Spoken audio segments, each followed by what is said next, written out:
the celebrating of the birthday of the Prophet ﷺ. It's not about what I think. Let's just take it down very clearly.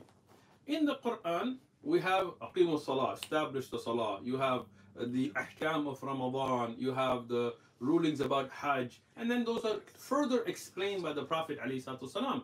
Eid al-Fitr, Eid al-Adha, the two Eids that we have, you will find ayat in the Quran about them. You will find Sahih ahadith about them. And in reference to them in the Quran. And then clear ahadith on how to pray them, when to pray them.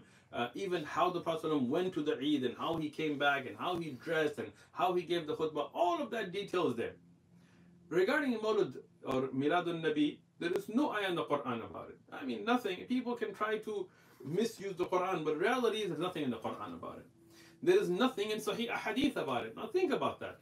63 years of the life of the Prophet ﷺ, 40 years before Nabuwah, and then the rest of 23 years after, he could have celebrated the Mawlid 63 times. At least 23 times after the prophethood. Never once, not even one time did the Prophet ﷺ celebrate his birthday. This wasn't even a concept in Islam. The Prophet ﷺ said fast on Mondays. Great, we should fast on Mondays. Fast on Thursdays, we should fast on Thursdays. He said to fast in the 10th of Muharram and the day before and after, let's do that. Arafah, let's fast that. 10 days of Dhul Hijjah, let's do it.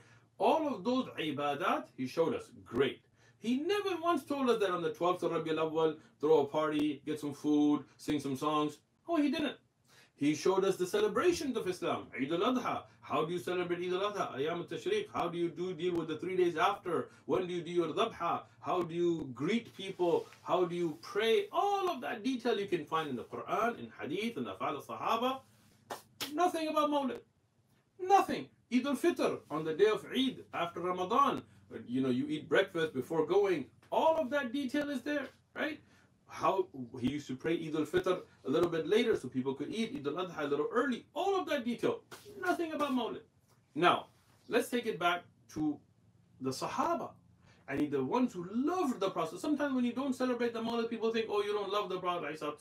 How ignorant is that?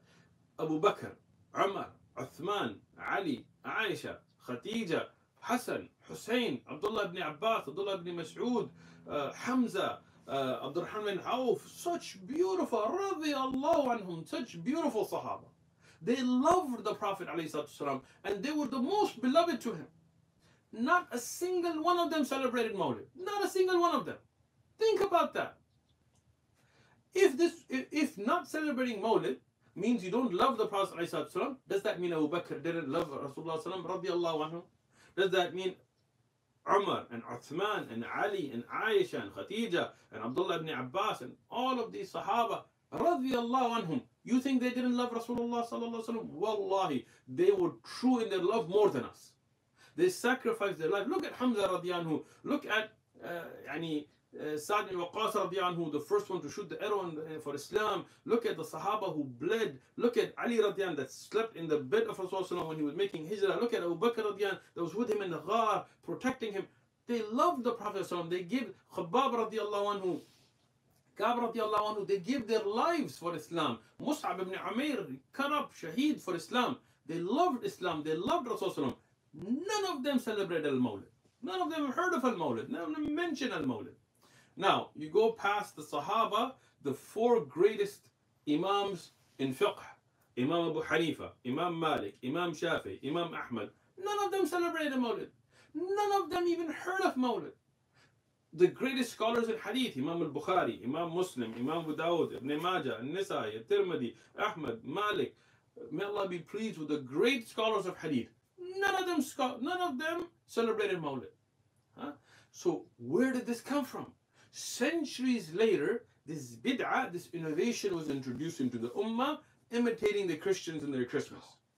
We have to forbid this, say this is a bid'ah, this is innovation, this has nothing to do with Islam, it is not in the Quran, it is not in the Sahih Hadith, it is not done by the Sahaba, it was not done by the Imam al-Arba'ah and the great scholars of Islam, so we do not accept it.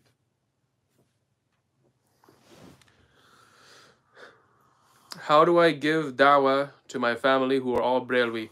They very much dislike Ahlul Sunnah. May Allah protect you and protect your family.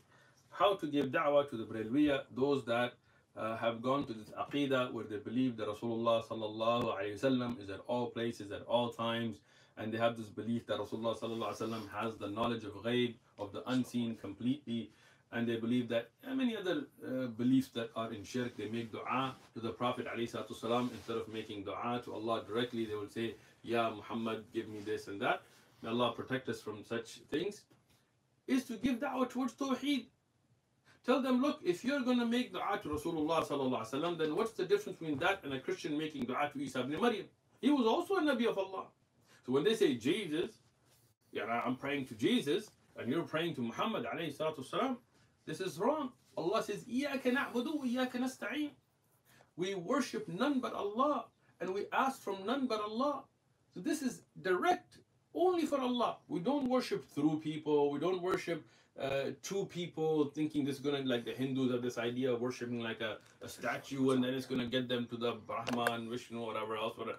No. In Islam, Rasulullah sallallahu alaihi wasallam told us that you make dua to Allah. Huh? Ud'u biha. You use the beautiful names of Allah subhanahu wa ta'ala to make dua. This is direct. This is how we do it.